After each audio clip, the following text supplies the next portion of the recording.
Most faucets in the US come with a flow restrictor to control the amount of water coming out and conserve water.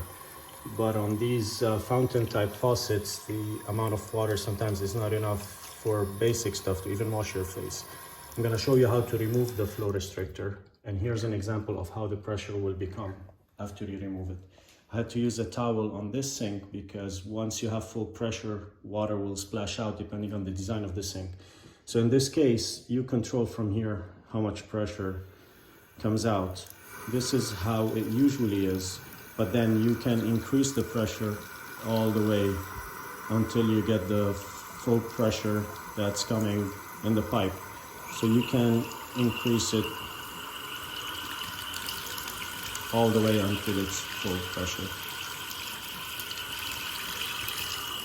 or decrease it until it becomes comfortable enough to use. And the process is pretty simple. Here's the diagram of this Delta brand. It's a nyla design. So the first step is to remove that plastic piece in the back which covers the screw, and then using an Allen key you rotate counterclockwise until you remove the screw from inside, and then the handle will come out easily, will lift up.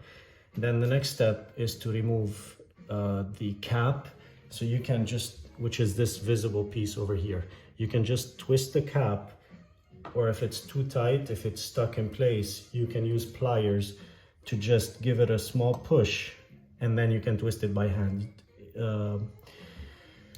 After you remove the cap, there's gonna be the nut that's holding the cartridge in place. So for the nut, you're gonna need a wrench, and you can hold it from the top, also counterclockwise, untie the nut, twist it, remove it, and then the cartridge will be exposed. And then the flow restrictor is that little piece at the bottom, which will look like this.